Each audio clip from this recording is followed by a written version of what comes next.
Man, June 3rd, 2026. It's 5:31 in the morning, on the way to work. And the New York Knickerbockers are playing an NBA Finals game today. And it feels surreal. They're finally here. When I started making Knicks videos, it was pretty much because of I was losing my mind. And I was using that as therapy to release all the anger and tension from watching the Knicks, the disappointment. And ironically, June is Men's Mental Health Awareness Month. And I gotta say, watching the Knicks play like this has left me in a state of... There's an object on road ahead. Object on the road, gotta watch that. It just really left me in a state of just true joy and bliss. To the point where I couldn't even make videos during the streak. When we were blowing people out, again, I made the video after game 2 versus the Hawks, when people were acting like the sky was falling because we were down to the Hawks. My bad, I had to move the GPS so it wouldn't be screaming. I don't want people to know where I'm at. And I wasn't making videos because I had a sty on my eye that was really bad. You can see I'm still recovering. It's glistening because I got the sty cream on it. But the New York Knickerbockers are about to play in the NBA Finals. The New York Knickerbockers are representing the Eastern Conference Finals in the NBA Finals. It's really amazing, man. I went through a lot of pain. I've seen a lot of pain. And it's not over for sure. Like, just getting to the finals isn't the goal. Just getting to the finals and just being there isn't the goal. I need 4 more. I need 4 more. And I believe we can do it. I believe we have the team. The New York Knickerbockers don't just go into the NBA Finals. They go on one of the most dominant stretches in NBA playoff history, winning 11 games in a row, only losing 2 games, both of which by 1 point in the first round. Beat it, but I'll never forget this watching the Hawks game. The score was 72-22 in the second quarter. 72-22 in the second quarter. That is majestic. That's majestic. Seeing something like that after the pain I've seen, after the anguish of watching the New York Knicks constantly let me down, constantly being a laughingstock, constantly be a joke. In 2 miles, take exit 760. Listen, I've turned the volume all the way down. I don't understand that. But yes, just to see the Knickerbockers in this position definitely probably added years to my life. And now, again, I'm gonna, once the season is over, because I don't want to speak like the season's over, because it's not. So when the season is over, I'll probably go game by game, at minimum series by series, just to share my thoughts on them, and but the NBA Finals against the San Antonio Spurs. And it's very interesting because I'm seeing mixed reviews. Some people say Spurs, some people say Knicks. One thing I do think is interesting about the matchup is, of course, Victor Wembanyama is going to be the most polarizing player in the series. We know that, right? But at this stage in their careers, right this second, Jalen Brunson has an opportunity to be as impactful in the series as him. Now, the thing about both of those players, Wembanyama and Brunson, I think the defense and the opponent they're going to go against is going to be one of the best versions of any opponent they can go against. So when you look at Jalen Brunson, a lot of times people try to put bigger guards on him. To hopefully their length causes them some frustration.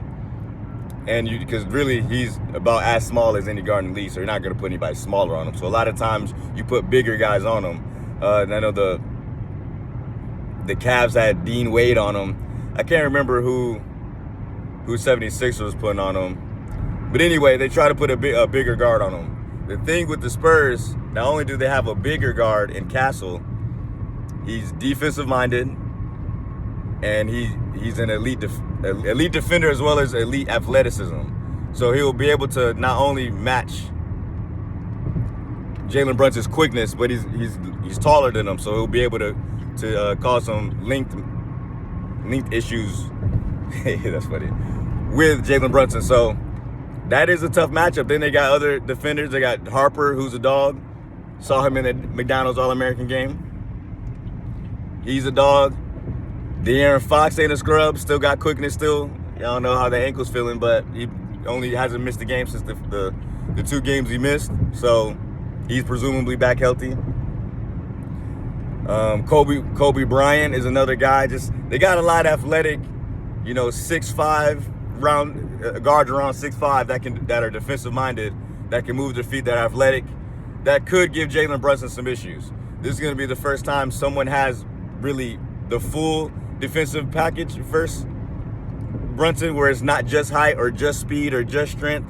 They kind of, encapsulate all those attributes in a couple of defenders, so that could give him some trouble.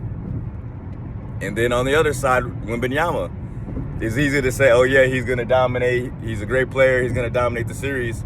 Karl-Anthony Towns ain't no scrub. Karl-Anthony Towns is also 7 foot. Was also a number 1 overall draft pick. Was a guy that can control the offense. He can score inside and out. So one, he can bring Victor Wembanyama out the paint. Can bring him out the paint so that we can, handle business inside. And then once either the shot isn't falling or it's just, time to develop a new form of attack, Karl-Anthony Towns can put his back to the basket and back down Wembanyama. So because for all those that try to say Karl-Anthony Towns is soft and things like that, we know he has more girth than Victor Wembanyama. So that's not going to be something that just can't happen. That's going to be an avenue that we're going to have to take. And then after Karl-Anthony Towns is doing his thing and getting his opportunities, Mitchell Robinson is going to come in and he defends him as good or better than any defender in the league. He can match his length, athleticism, and he's put it together. Now he doesn't pose the offensive threat the way Karl-Anthony Towns does, but he prevents defensive threats that Karl-Anthony Towns doesn't. So we have 2 guys that we can put on him that will change how they attack him offensively, because with Mitchell Robinson, he's going to have to worry about the pick and rolls and he's going to have to protect the basket. And then with Karl-Anthony Towns, it's going to bring him outside the paint, so it's going to have to make him play in space, which is not saying he can't. He's Defensive Player of the Year. However, that's just a threat that you would like to present. It just adds another layer to your ability to attack. Not to mention OG Anunoby is another reason why the whole rest versus rust. I'm not worried about rust. We need health. We need our guys healthy. If OG Anunoby, if I had to trade staying hot, obviously there's no way to say you'll stay hot, but at the end of the day, I always will take the rest, because if I can guarantee my guys are healthy, it's still a 7-game series. And again, every game is 4 quarters. So if you have a tough first quarter, even the first half, you still have the ability to bounce back in the second half. And we showed that against the Cavaliers. So New York Knickerbockers, I believe we have the resilience. I believe we do have the players. And then Mike Brown got to show love to Mike B. Finding a way. Listen, Mike Brown, I told the world when I told the world for years we had to fire Tom Thibodeau, and I was out of just the truth.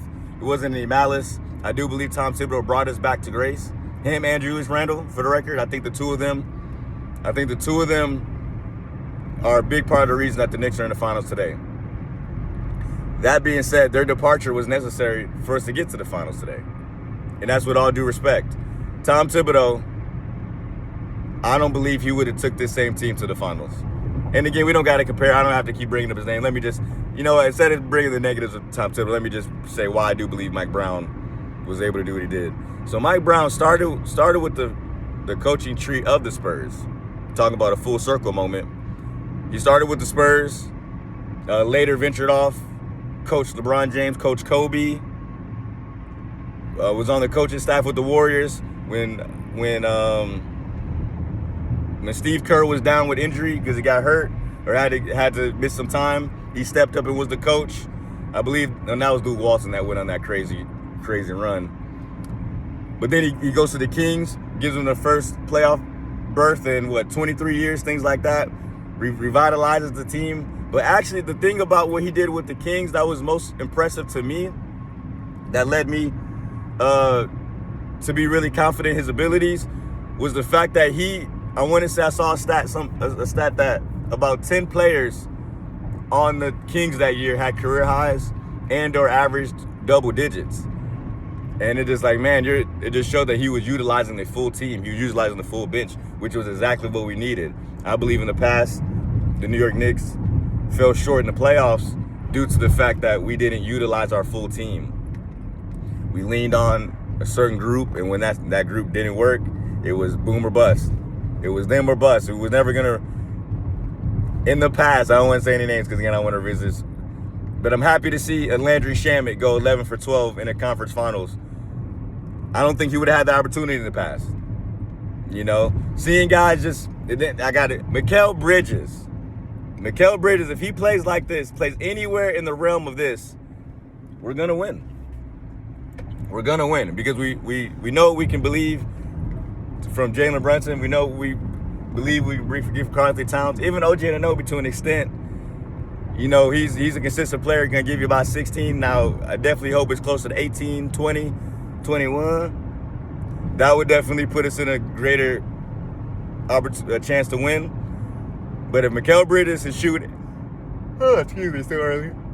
If Mikal Bridges either scoring that at an 18 to 20 clip or is super efficient at the 13 or 14 point clip, I think either one of those are acceptable, and I think either one of those could put us exactly where we need to be. Still got the bench guys. Deuce McBride, I can see him having a big series. He seems to step up when the team needs him the most. In the sense of when you're not really, it's kind of like, wait, this guy I'll never forget, we had the big game. Game 1 had 20. What was that, 3 years ago versus 76ers in the playoffs? And then, the Hawks game had 7 threes in the closeout game. I think he had one more big game versus 76ers. Don't recall him having a huge game in the Cavs series. But he's a factor. These guys are factors. It's going to be good, man. It's going to be a good series. I do think it's going to be a good series. I don't necessarily think either team is going to win in like 4 or 5. I do think it's going to end in 6, and I do think it's going to end in 6 at the Garden. It's going to be some good basketball, man. The New York Knickerbockers are in the NBA Finals. I woke up on a day where the New York Knicks are playing NBA Finals basketball. Man, and they say anything ain't possible. And you say things ain't possible. It's amazing to see, but we need 4 more. I need 4 more. I want to host a ring. I want to go to a parade. Knicks win, I'm at the parade. So we're going to see. It's going to be interesting. New York Knicks, baby. Waited a long time, and it's not over because we need more. Orange and blue skies, baby.